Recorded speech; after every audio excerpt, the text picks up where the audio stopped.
اللہ تعالیٰ نے انسان کو عقل، سمجھ، علم دیا تاکہ ہم اللہ کی کریشن کو، اللہ تعالیٰ کی مخلوقات اور اللہ تعالیٰ کی تخلیق کو سائنس کے تھرو سمجھ سکیں، اللہ تعالیٰ کی نشانیوں اور اللہ تعالیٰ کے معجزات کو دیکھ سکیں۔ اللہ تعالیٰ کی کوئی بھی تخلیق حقیر نہیں ہے۔ ہمیں خاص طور پہ اللہ تعالیٰ نے فکر کا حکم دیا ہے۔ جہاں اللہ تعالیٰ نے ذکر کا حکم دیا، جیسے قرآن ذکر ہے، نماز ذکر ہے، جو ہم تسبیح کرتے ہیں وہ ذکر ہے، وہاں اللہ تعالیٰ نے ہمیں غور و فکر کا بھی حکم دیا کہ جو میں نے تخلیق بنائی ہے اس میں نے تمہارے لیے نشانیاں چھپا کے رکھی ہیں۔ اس لیے اگر مچھر کا ذکر قرآن میں آیا ہے تو یہ اللہ تعالیٰ ہمیں پرومپٹ کر رہے ہیں کہ ہم مچھر کے بارے میں زیادہ جانیں کہ یہ اللہ تعالیٰ کی کیا کریشن ہے اور اللہ تعالیٰ نے اس میں کیا میریکلز چھپائے ہوئے ہیں۔ اگر ہم اللہ تعالیٰ کے میریکلز کو سمجھنے کے لیے، اللہ تعالیٰ کی آیات کو سمجھنے کے لیے مچھر کے بارے میں ڈاکیومنٹریز دیکھیں گے تو وہ ڈاکیومنٹری دیکھنا بھی ہماری عبادت بن جائے گی، کیونکہ اللہ تعالیٰ نے ہمیں جہاں ذکر کا حکم دیا ہے وہاں اللہ تعالیٰ نے ہمیں فکر کا حکم بھی دیا ہے۔ آج مچھر کو دنیا کا ڈیڈلیسٹ جانور کہا جاتا ہے۔ ایک سال میں مچھر سے تقریباً 1 ملین بندہ مر جاتا ہے۔ کسی اور جانور سے اتنی ڈیتھس نہیں ہوتی۔ ابھی بھی لاہور میں اتنا ڈینگی پھیلا ہوا ہے، یلو فیور مچھر سے ہوتا ہے، اور کتنے سالوں سے ملیریا جو ہے وہ لوگوں کی جانیں لے رہا ہے۔ یہ کتنی بڑی آیت ہے، کتنی بڑی نشانی ہے اللہ تعالیٰ کی کہ انسان اپنے آپ کو اتنا عظیم اور مچھر کو حقیر سمجھتا ہے، اور وہی چھوٹا سا مچھر ایک نمرود جیسے بادشاہ کو جو خدائی کا دعویٰ کرتا ہے اس کو چند منٹوں میں، چند گھنٹوں میں مار سکتا ہے۔ پھر اللہ سبحانہ وتعالیٰ نے یہاں فیمیل ماسکیٹو کی بات کی ہے، بعودتاً، تا مربوطہ جو ہے وہ فیمیل ماسکیٹو کے لیے استعمال کیا جاتا ہے۔ آج سائنس ہمیں یہ بتاتی ہے کہ صرف فیمیل مچھر انسانی خون پی سکتی ہے، یعنی کہ میل نہیں۔ میل اور فیمیلز دونوں جو ہیں وہ پھولوں کے رس پہ فیڈ کرتے ہیں، لیکن صرف فیمیل جو ہے وہ انسان کا خون پیتی ہے، کیونکہ اسے انڈے اپنے بنانے کے لیے اس نیوٹریشن کی ضرورت ہوتی ہے۔ جسے انسان حقیر سمجھتا ہے وہ ایک بہت ہی کمپلیکس اللہ تعالیٰ کا جانور ہے۔ اللہ تعالیٰ نے صرف مچھر کی تقریباً 2700 سے زیادہ سپیشیز ہیں۔ ایک مچھر کی 100 سے زیادہ آنکھیں ہوتی ہیں۔ ایک مچھر میں 3 دل ہوتے ہیں۔ مچھر کا کتنا چھوٹا سا منہ ہوتا ہے، اس میں 48 دانت ہوتے ہیں۔ مچھر کی ناک میں 6 طرح کی چھریاں ہوتی ہیں، اور ہر چھری کا اپنا کام ہوتا ہے جو وہ ڈپلوائے کرتا ہے جب وہ انسان کو اپنی فیڈ لینے کی کوشش کرتا ہے۔ 1 سیکنڈ میں مچھر کے پر 500 سے زیادہ بار پھڑپڑاتے ہیں۔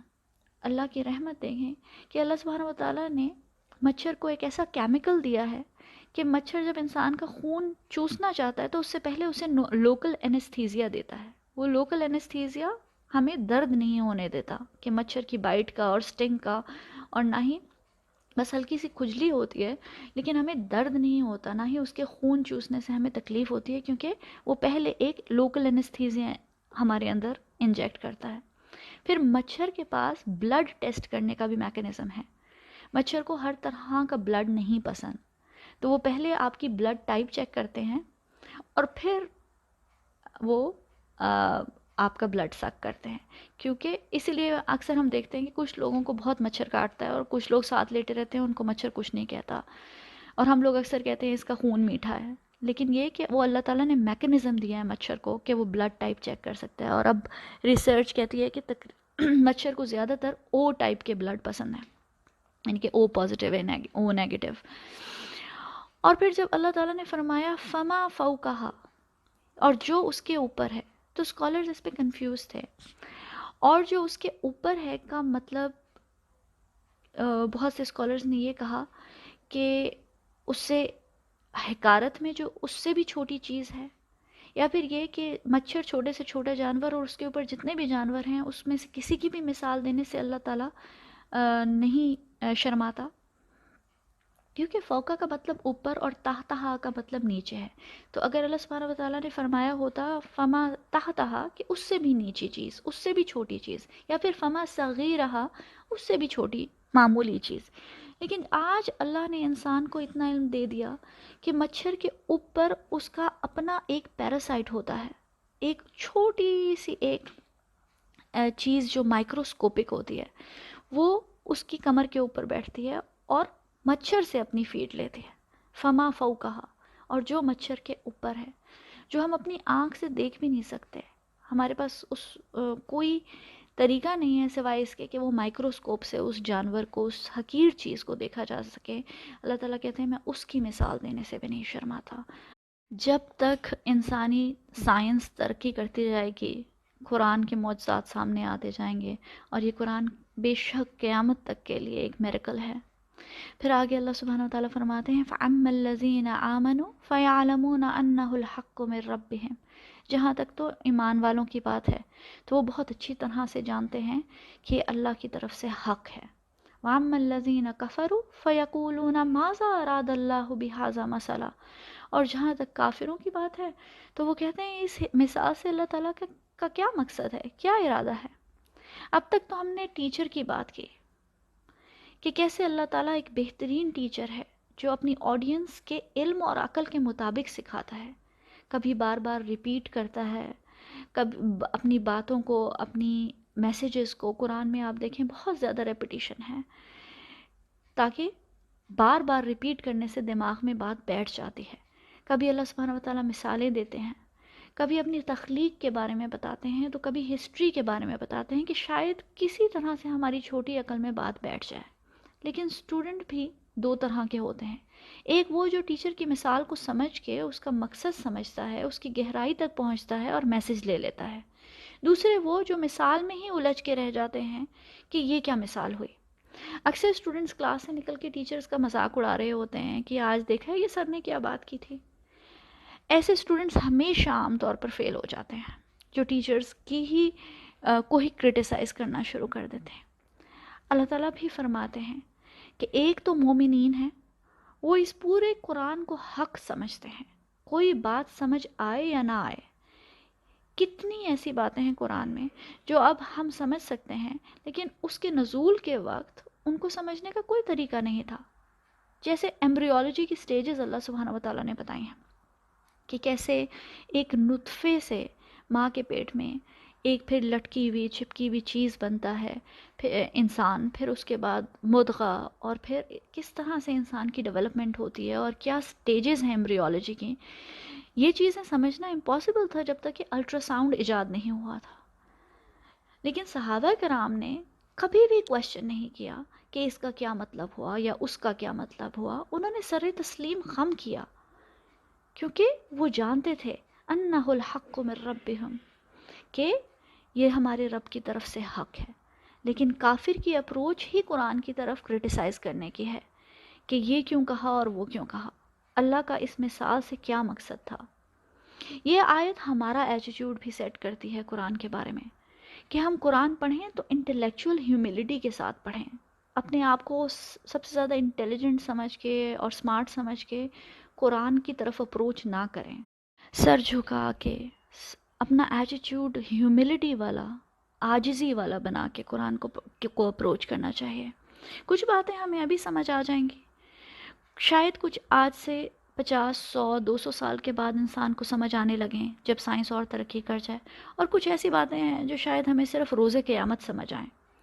اگر یہ مان لیا ہے کہ یہ اللہ کا کلام ہے تو مان لیں کہ انہ الحق، کہ یہ سارا کا سارا سچ ہے۔ اللہ تعالیٰ فرماتے ہیں سورہ آل عمران میں کہ اس میں کچھ آیتیں محکمات ہیں جن کا میننگ بالکل کلیئر ہے، پھر کچھ ایسی آیتیں ہیں جو متشابہات ہیں، یعنی کہ جن کا مطلب تمہیں سمجھ نہیں آ سکتا، اس کا مطلب متشابہ ہے، مکسڈ ہے، ان کلیئر ہے۔ لیکن جو علم میں پختہ ہیں، الراسخون فی العلم یقولون آمنا بہ کل من عند ربنا، جو لوگ اپنے علم میں پختہ ہیں وہ کہتے ہیں ہم اس پہ پورا ایمان رکھتے ہیں، یہ سارا کا سارا ہمارے رب کے پاس سے آیا ہے۔ قرآن کے معاملے میں علم کی پختگی کا تقاضا یہ نہیں ہے کہ آپ کو قرآن کی ہر آیت سمجھ آ جائے، قرآن کا ایک ایک لفظ سمجھ آ جائے اور آپ کو سب کچھ آتا ہو۔ قرآن میں علم کی پختگی کا مطلب اپنی ہار مان لینا ہے، کہ کچھ سمجھ آتا ہے، کچھ نہیں سمجھ آتا. یہ اللہ سبحانہ و تعالیٰ کا کلام ہے.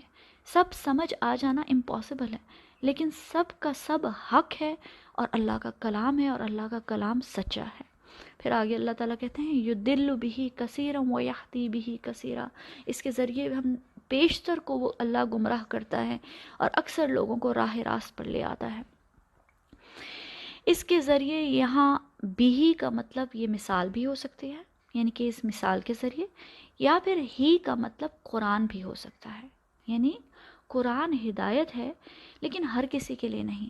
ہدی للمتقین، اور یہی قرآن اگر غلط ایٹیٹیوڈ سے پڑھا جائے تو بھٹکنے کا باعث بن سکتا ہے.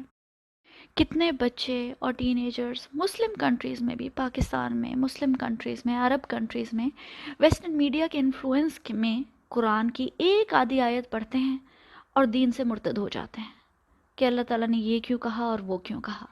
ایک ایگزامپل میں پہلے بھی دے چکی ہوں کہ ایک شخص بہت دیندار تھا، اپنی فیملی میں بہت ہی زیادہ دین والا تھا. اس نے اپنی شادی بھی پوری دین کے احکامات کے مطابق گزاری، کپڑے بھی وہ دین کے مطابق پہنتا تھا، یعنی کہ پورا ریلیجس. پھر شیطان کا ایسا حملہ ہوا کہ اس کے دماغ میں سوال بیٹھ گیا کہ اللہ نے قرآن میں یاجوج ماجوج کی دیوار کا ذکر کیا ہے، اور اگر ایسی کوئی دیوار ہوتی تو وہ گوگل میپ پہ کیوں نہیں نظر آتے. پھر قرآن میں پھر کہتا ہے کہ اللہ تعالیٰ فرماتا ہے خلق السماوات بغیر عمد ترونہا، اللہ تعالیٰ نے آسمانوں کو بغیر ستونوں کے پیدا کیا. کہنے لگا کہ یہ اللہ نے کیسی مثال دی ہے، ظاہر ہے آسمان میں کوئی پلرز نہیں ہیں. یہ بالکل اس آیت پہ فٹ ہوتی ہے بات، ماذا اراد اللہ بہذا مثلا، کہ اللہ تعالیٰ کا اس مثال سے کیا ارادہ ہے.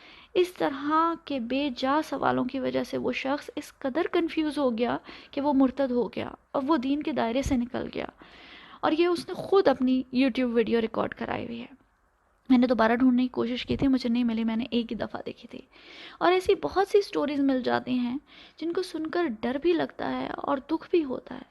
اللہم ثبتنا عند الموت لا الہ الا اللہ، کہ اے اللہ ہمیں موت کے وقت لا الہ الا اللہ پہ قائم رکھنا.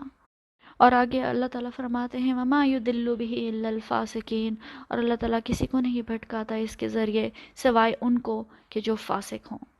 فسق کا مطلب ہے تجاوز الحد، یعنی حد کو کراس کرنا. when you cross a line، اللہ صرف ان لوگوں کو اس کتاب سے گمراہ کرتا ہے جو حد سے تجاوز کرتے ہیں. یہ اللہ کی کتاب ہے، اللہ کا کلام ہے، اس کا ایک ادب ہے، اس کی ایک رسپیکٹ ہے، اور ہمیں کبھی بھی قرآن کے ادب میں اپنی لائن کراس نہیں کرنی چاہیے. یہ پوچھنا ہی کہ اللہ نے یہ کیوں کہا ادب کی خلاف ورزی ہے، بے شرمی ہے. اللہ کا کلام پڑھیں اور سمجھیں تو حد میں رہ کر پڑھنا چاہیے. اللہ کے کلام اور اللہ کے الفاظ پہ جو سوال اٹھائے وہ اپنی حد اور اپنی لائن کراس کر لیتا ہے، اپنی حد سے گزر جاتا ہے، اور وہی فاسق ہے اور وہی گمراہ ہو جاتا ہے. اللہم لا جعلنا منہم. تو یہ آج ہم نے کافی لمبا اس پہ ڈسکس کر لیا. انشاءاللہ نیکسٹ ٹائم اللہ تعالیٰ اس سے اگلی آیت میں فاسقین کو تھوڑا اور ڈیٹیل میں ایکسپلین کریں گے. انشاءاللہ نیکسٹ ٹائم آیت نمبر 27 کریں گے. السلام علیکم ورحمۃ اللہ وبرکاتہ.